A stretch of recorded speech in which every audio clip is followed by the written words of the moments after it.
Здравейте! Аз съм Бистра и днес ще си говорим за втория зодиакален знак. Това е Телец. Говорихме си за Овена и че годината от гледна точка на пролетното равноденствие започва с него. Сега идва следващия знак, който е много различен. Те така са подредени в зодиакалния кръг, че всеки знак със следващия няма нищо общо. Целият зодиакален кръг представлява едно развитие на едно цяло нещо и съответно е като стъпаловидно се развиват дадени качества. По времето на Овена се родихме, имахме нужда от взривна енергия, от сила и от вяра, огнен знак, и идваме във времето на Телеца сега.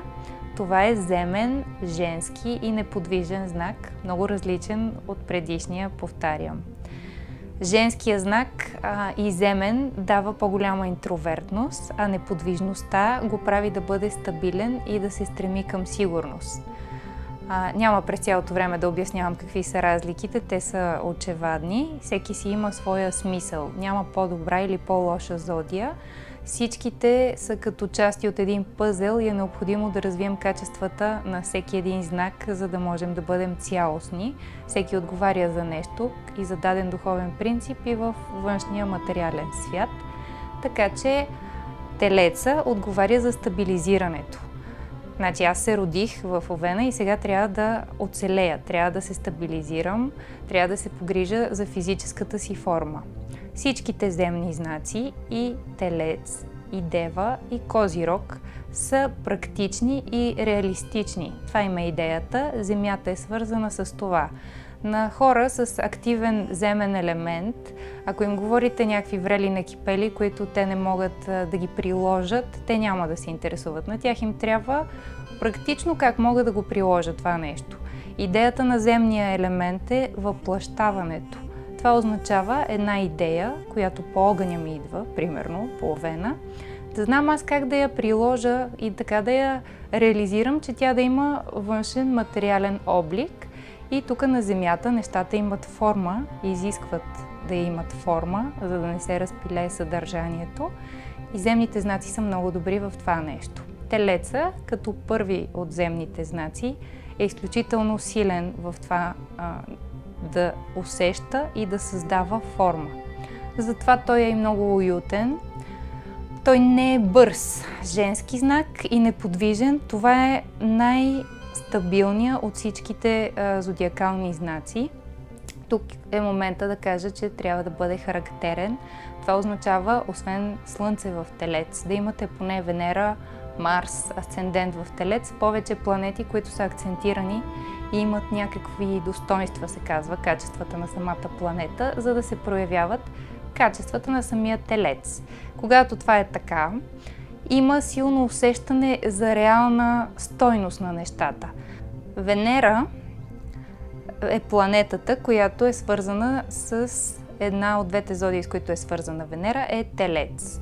Това се означава, че принципа на планетата Венера и качествата на зодия Телец си пасват. И когато човек е роден с тази позиция на Венера, той има вече черти на Телец. Тоест може той да не е зодия Телец, но ако има Венера в Телец, той ще проявява тези качества. Същото важи и за Марс по един малко по-различен начин. Когато Венера е в Телец, човек е много уютен, създава гнездо, може да изчака в отношенията, а отношенията винаги имат нужда от време, за да се развиват. Точно поради тази позиция, когато Венера се намира в Овен, не се получават добре нещата. Тук точно обратното.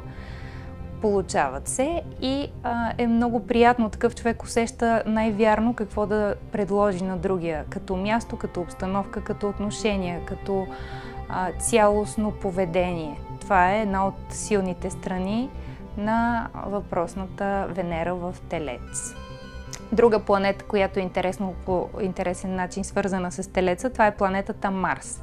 Тя не се чувства добре в зодия Телец и затова е хубаво човек, който знае, че има Марс в Телец, да внимава, да не се инати.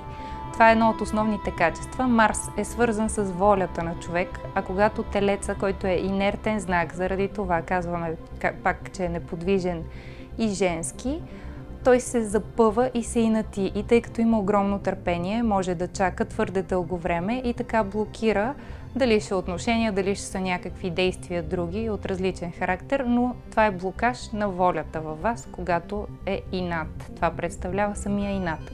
Хората с Марс в Телец го проявяват това нещо. Една от силните черти на Телеца е, че той може много добре да създаде и да усети, да постави нещата по верните места. Той не създава нещо излишно, усеща структурата, той е прекрасен архитект. Усеща структурата, кое къде трябва да бъде и поставя нещата на верните им места. Комфорт е една от думите, а когато е отрицателно изразено и проявено, може да се превърне в алчност и твърде голям материализъм, тъй като това е земен знак и е неподвижен и има риск, ако той не е надградил това в някакви по-духовни, може би, разбирания, да премине в много тежък егоизъм и материализъм. Трябва да се има предвид това и да се пази. В отношенията може да пострада точно от ината, за който говорих, тъй като той е склонен и може да изчака едни 5-6-7 години, за да бъде негово. Плюса на това търпение, защото Телеца го има в изобилие, е, че той може да се захваща с огромни мащабни проекти, които са дългосрочни, могат да траят дълги години и да ги създава, да ги приключва успешно. Има енергията, има силата.